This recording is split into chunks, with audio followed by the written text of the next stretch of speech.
کی life busy ہو گئی ہے، شیڈول اتنا بزی ہے، وقت نہیں نکلتا. کام کیا کرتے ہو؟ بیلے گھر میں پڑے رہے، موبائل دیکھ رہے. خواجہ شمس الدین التمش اس وقت کے 3 ملکوں کا بادشاہ، بالغ ہونے کے بعد کبھی بھی تکبیر اولا کی جماعت اس کی نہیں چھوٹی. دوسرا، عصر سے پہلے کی 4 سنتیں، ہم تو فرض نہیں پڑھتے، عصر سے پہلے کی 4 سنتیں بالغ ہونے کے بعد کبھی بھی ان سے نہیں چھوٹی. اور چوتھا کام، تہجد کی نماز کبھی نہیں چھوٹی. ہم تو فجر نہیں پڑھتے، تہجد کی نماز کبھی نہیں چھوٹی بالغ ہونے کے بعد. اور 5واں کام اتنا مشکل، ماں، بہن، بیوی، بیٹی، ان 4 کے علاوہ 5ویں عورت کو کبھی زندگی میں دیکھا ہی نہیں ہے. قرآن نے کہا 14 عورتیں وہ ہیں جن سے تم نکاح نہیں کر سکتے ہو. معلوم ہی ہوگا یہ 14 عورتیں محرم ہیں، ان کا چہرہ دیکھ سکتے ہیں، وہ ہمیں دیکھ سکتی ہے. لیکن خواجہ شمس الدین التمش جو اس وقت 3 ملکوں، اس وقت کے 3 ملک ہو چکے، اس وقت یہ ایک تھا، بادشاہ ہے اور کبھی بھی یہ 4 کام، تہجد کبھی نہیں چھوٹی، تکبیر اولا کبھی نہیں چھوٹی، عصر سے پہلے کی 4 سنتیں کبھی نہیں چھوٹی، اور ماں، بہن، بیوی، بیٹی کے علاوہ 5ویں عورت کو کبھی چہرہ نہیں دیکھا. بتاؤ یہ آسان ہے یا مشکل ہے؟ مشکل ہے، لیکن کر کون رہا ہے؟ کون کر رہا ہے؟ بادشاہ کے ساتھ ملاقات کرنے کے لیے اپائنٹمنٹ لینی پڑتی ہے. یہاں تو ایسے ہی کہنا مولانا منیر صاحب کا، وہ لوہے کی ڈبیا لگاتا ہے، پھر کہتا ہو پریشر بہت ہو گیا، جاؤ وہ ٹیسٹ کا، وہ بھی لوہے کے حوالے، یہ بھی لوہے کے کا خود کچھ بھی نہیں کرتا. 500 روپے فیس بھی لے گا اور 1 مہینے کے بعد کی اپائنٹمنٹ دے گا. ڈاکٹر 1 مہینے کے بعد کی اپائنٹمنٹ دے رہا ہے، اور یہاں پورے ہندوستان کا بادشاہ، اس کی زندگی سے کبھی تکبیر اولا چھوٹ نہیں رہی ہے. اتنا بزی شیڈول ہونے کے باوجود شریعت کا اتنا پابند. وہ صحابہ، تابعین، اولیاء، بزرگ، وہ سب چھوڑو، اگر کل قیامت کے دن ایک طرف سے ہمارے ملک کا بادشاہ خواجہ شمس الدین التمش کو کھڑا کیا گیا اور دوسری طرف سے مجھے اور آپ کو کھڑا کیا گیا اور پوچھا اللہ نے، بتاؤ بزی تم تھے یا بزی یہ تھا؟ اس کی جماعت کبھی نہیں چھوٹی، تمہاری تو روز چھوٹتی تھی. بتاؤ ہمارے پاس کوئی جواب ہے؟ عام بندے کا مقابلہ ہم نہیں کر سکتے، ان کا کہاں کریں گے؟ لیکن یہ کوئی چھوٹنے والی بات نہیں ہے. اللہ جب پکڑ پر آ جائیں گے بہت زبردست گرفت ہوگی. لہذا پہلا وعدہ اللہ کے گھر میں رہ کر، ارادہ نہیں. اب میں یہاں تھوڑا سا مولوی بن جاتا ہوں. ابھی تک تو تبلیغی تھا نا، تبلیغی کرواتے ارادے، اور میں کروا رہا ہوں وعدہ، اپنے لیے نہیں، آپ کے لیے. وعدہ کرو کہ فجر کی نماز جماعت کے ساتھ پڑھیں گے. ہاتھ کھڑے کرو وعدہ کر کے. انشاءاللہ. پھر وہی ارادہ ہو گیا، وعدہ کرنا ہے. بیعت کی ہے آپ لوگوں نے؟ جب بیعت کرتے ہیں نا تو بیعت کرتے کرتے پیر کہتا ہے یہ تسبیح پڑھنا، یہ تسبیح پڑھنا، یہ تسبیح پڑھنا. اگر مرید آگے سے کہے گا انشاءاللہ، پیر یہ تھپڑ مارتا ہے. اور اگر مولانا طلحہ جیسے پیر ہوں گے، ہمارا ڈرائیور تھا داڑھی منڈا، ہم نے بڑے اچھے سے تعارف کروایا، یہ محمد ساجد صاحب ہے، یہ ہماری گاڑی کے ڈرائیور ہے. ادھر ہے نا، یہ چپڑ تاڑ کر کے یہاں لگی، ساجد بنا ہے، داڑھی کا ایک بال نہیں اور ساجد بنا ہوا ہے. داڑھی رکھے گا، پکڑو یہاں سے جو کی داڑھی رکھے گا آج کے بعد، کجی رکھوں گا انشاءاللہ. لے اور انشاءاللہ کرتا ہے، وعدہ کر. انشاءاللہ کچھ نہیں یار، وعدہ ہے، کرنا ہے. تو پیر انشاءاللہ نہیں کر، پیر کہتا وعدہ کرو. تبلیغ والے کہتے انشاءاللہ کرو. یہاں پیر والی بیعت کرو کہ ہم پکا وعدہ کر کے فجر کی نماز پڑھیں گے. وعدہ ہے؟ ہاتھ کھڑے کر کے.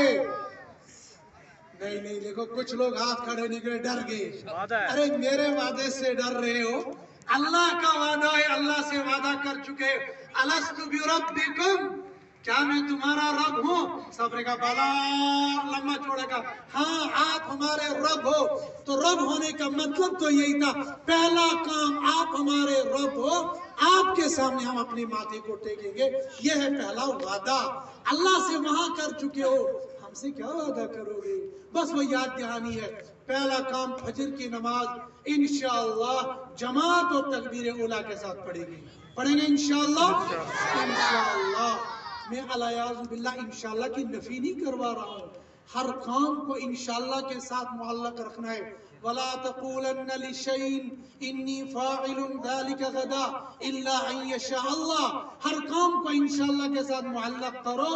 लेकिन इंशाअल्लाह में छूट होती है, पता कैसी छूट होती?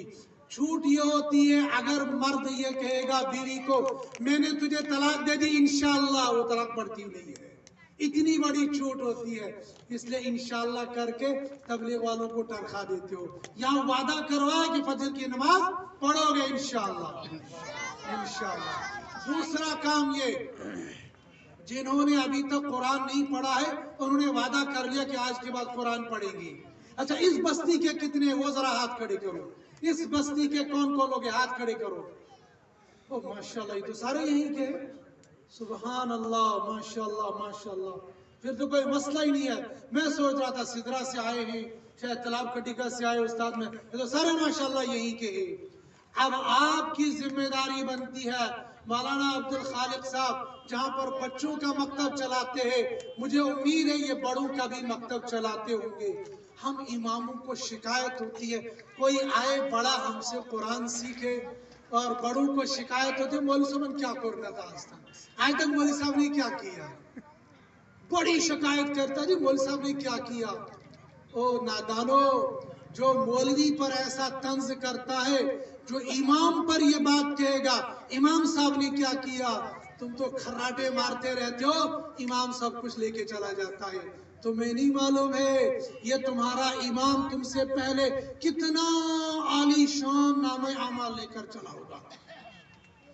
तबलीग वाले हैं ना, फिर वही तबलीग वाली बात आती है, फज़ाइल अमाल में हदीस शायद पढ़ी है शायद उसमें कि वो बंदा जब जमात के साथ नमाज पढ़ता है तो शायद उसको 50 नमाजों का सवाब मिलता है, ऐसा ही है? हाँ? कच्चे तबलीग है, इसका मतलब कितनी नमाजों का सवाब मिलता है? 27। माशाल्लाह, देखो ना, ये शायद वो कर रहे थे, आजिज़ी कर रहे थे, आजिज़ी की वजह से नहीं करते। 27 नमाजों का सवाब। और दूसरी रिवायत क्या है? दूसरी रिवायत में कितनी नमाजों का सवाब है? अब्दुल शकूर भाई भी खामोश बैठे है ना, कुछ कितनी नमाजों का? 25 नमाजों का सवाब है। हम 27 को 25 लेकर चलते, 25 नमाजों का सवाब एक बंदे को। अब्दुल शकूर भाई आए फजर की नमाज पढ़ने के लिए, मौलाना अब्दुल खालिक साहब के पीछे, इन्होंने नमाज पढ़ ली, इनको मिल गया कितनी नमाजों का सवाब? 25। अब अब्दुल शकूर के साथ था एक अब्दुल रहमान, एक आदिल, एक अब्दुल रतीब, एक अब्दुल रज़ाक और एक बंदा और था, 5 बंदे थे। 5 बंदे पीछे मुक्तदी थे। हर बंदे को कितनी नमाजों का सवाब मिला? 25 इसको, 25 इसको, 25 इसको, 25 को, 25 को, 25 ज़रबे 5 कितना हो गया? हाँ, हिसाब ठीक है, मैथ कमजोर तो नहीं है। 125 नमाजों का, मेरा कमजोर तो नहीं है ना? 125 नमाजों का सवाब मिला है? 125 नमाजों का सवाब मिला। किस किस को? अब्दुल शकूर को, आदिल को, अब्दुल खालिक को, अब्दुल रहमान को, अब्दुल लतीफ को, इन 5 को अलग अलग मिला 25 25 25 25 नमाजों का सवाब। अच्छा, अब इत्तिफाक यह हो गया कि 2 रकात पढ़ाने के बाद मौलाना अब्दुल खालिक साहब को बैठना था, ये सीधे खड़े हो गए और पीछे से 5 ने शोर मचा दिया, सुभान अल्लाह सुभान अल्लाह सुभान अल्लाह। अब ये बैठ गए। गलती किसने की? मुक्तदियों ने या इमाम ने? गलती किसने की? इमाम ने की ना। डर रहे हो इमाम, पीठ पीछे पता नहीं क्या क्या कहते रहते, इस वक्त डर रहे हो। अरे गलती की ना इमाम साहब ने, तो जो गलती करता है जुर्माना उससे लेना है, जो गलती करे नहीं। गलती जो करेगा उससे जुर्माना लेना है, जो गलती नहीं करेगा उससे जुर्माना तो नहीं लिया जाएगा। अब यहाँ पर गलती इमाम साहब ने की या मुक्तदियों ने की? इमाम साहब ने।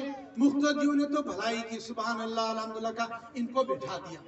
अब जब इमाम साहब बैठ गए, अतहियात पढ़ लिया, फिर इसने कहा अस्सलामु अलैकुम व रहमतुल्लाह, फिर सजदे में फिर वहां से उठे, फिर डबल सजदा, फिर दोबारा, फिर अतहियात, फिर नमाज पूरी करनी।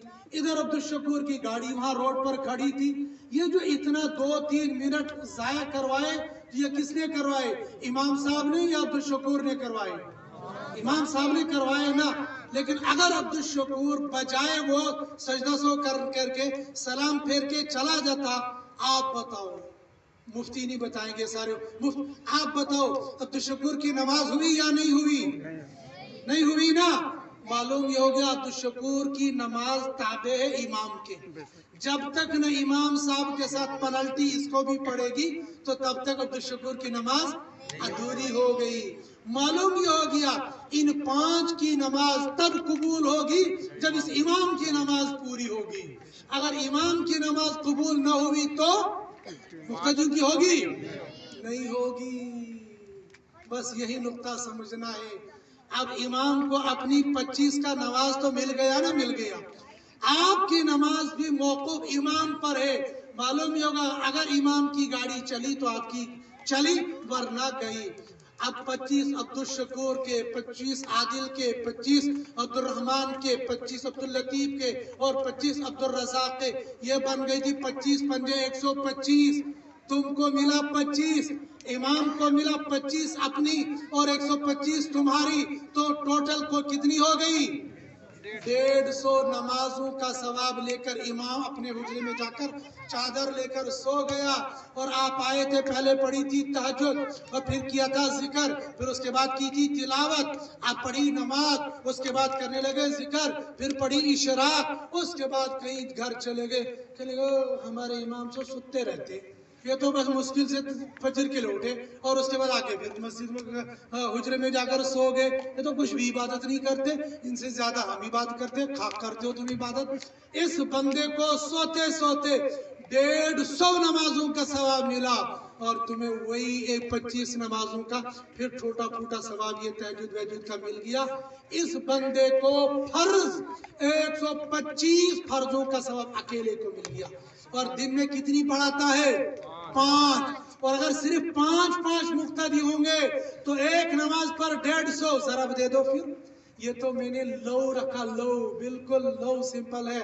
और बाज मस्जिदों में होते 150 बंदे, 250 बंदे, 500 बंदे। अब वो जरब लगा दो वहां से और इमाम साहब के साथ, इमाम साहब का मकाम कहां पहुंच गया? सोचते होंगे अपने ही मैथमेटिक हमें सुना रहा है, अपना मैं छोड़ देता हूँ, आपकी फज़ाइल अमाल पर आ जाता हूँ। फज़ाइल अमाल में किस्सा है, आप अलैहिस्सलातु वस्सलाम के दरबार में एक बंदा हाजिर हो गया। या रसूल अल्लाह सल्लल्लाहु अलैहि वसल्लम, मैंने 2 भाइयों को ख्वाब, दो बंदों को ख्वाब में देखा, एक साथ ईमान लाए, एक साथ नेकियां की, एक शहीद हो गया, दूसरा 1 साल बाद में इंतकाल हो गया। अब उसने जन्नत में जाते हुए देखा था। आप बताओ पहले शहीद गया था या पहले बाद वाला गया था? शहीद गया था बाद वाला? डर रहे हो बोलते हुए? वो बाद वाला गया था, इसलिए कि आप भी डर रहे हो ना शहीद को। शहीद तो बड़ा होता है, शहीद तो जिंदा होता है। फिर पूछा गया, या रसूल अल्लाह सल्लल्लाहु अलैहि वसल्लम, शहीद का मकाम इतना ऊंचा है और पहले वो जा रहा जन्नत में, शहीद क्यों नहीं? आपने फरमाया, जोड़ते नहीं हो। नमाजें कितनी हो गई? रमजान का महीना हो गया, खैरात हो गए, नफली इबादतें हो गई। ये उसकी जाती इबादत की वजह से शहीद से पहले जन्नत में चला गया। ओ मुख्तदियो, तुम लोग अभी जन्नत को देख ही रहे होंगे, इमाम साहब जन्नत के बाला खानों में पहुंच चुके होंगे। और फिर कहते हो ना इमाम साहब क्या अजनत करो, इमाम होता है। काश कि ये उम्मत अपने इमाम के मकाम को पहचान लेती तो ये अपने इमाम के पैरों के तले अपनी पगड़ी बिछाना ये फख्र महसूस करती है। ये जो इतने बच्चे हाफिज कुरान बन रहे, नाजरा कुरान पढ़ रहे, ये कोई मामूली सी बात है? लिहाजा वादा करो इंशाअल्लाह हम कुरान करीम पढ़ेंगे इंशाअल्लाह। तो पढ़ ही रहे हैं, मैं तो आपसे पूछ रहा हूँ, बड़े बड़े पढ़ोगे नहीं पढ़ोगे? एक इंशाअल्लाह। जिन्होंने अभी तक नहीं पढ़ा है, इमाम साहब से मैं गुजारिश करूंगा इन बड़ों को पढ़ाने के लिए आप वक्त निकाल लेना, इनको पढ़ा लेना। اب میں پھر وہی پچھلی والی بات پر آ جاتا ہوں، اگلے سال زندگی رہی پھر کارگزاری لوں گا۔ آخری بات کر کے ختم، میں نے آپ سے وعدہ کروایا تھا قصہ سنا کر سب حافظ قرآن بنو گے، اب کچھ یاد آیا؟ مولانا کلیم صدیقی صاحب کا قصہ سنایا تھا نہیں سنایا تھا؟ بول گئے ہو، وہی تو تقریر زبردست کی، اور بتایا کیا؟ پتہ نہیں کیا سنایا، چتا بھول گیا، وہ یاد ہی نہیں رہا شام کو۔ اصل تو وہی ہے، یاد رکھنا ہے۔ اب یہ چٹکلے انشاءاللہ آپ کو یاد رہیں گے۔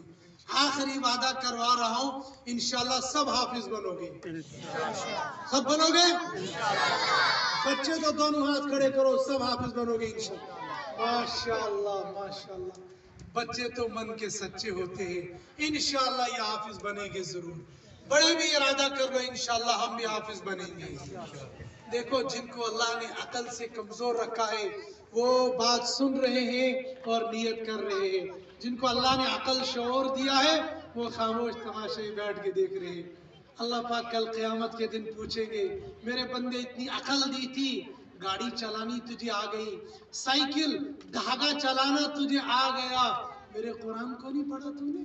کہے گا اللہ دماغ بہت کمزور تھا، پھر وہ پڑھنے، وہ کل میں بہت سارے سوشل میڈیا والوں نے دیکھا، ہمارے مولانا ہیں مولانا الیاس بھٹکلی صاحب، بہت ساروں نے نام سنا ہوگا، ابھی چند دن پہلے ان کی دستار بندی آ گئی، شاید 55 سال ان کی عمر لکھی تھی یا 50 سے بہرحال اب ہوتی اوپر تھی، وہ 50 سال کے بعد انہوں نے حفظ قرآن کریم کیا۔ ایک بڈھا بندہ حفظ کر رہا ہے، وہ جوانوں اتنے سارے بیٹھے ہو کہ اللہ کے قرآن کو حفظ نہیں کر پاؤ گے؟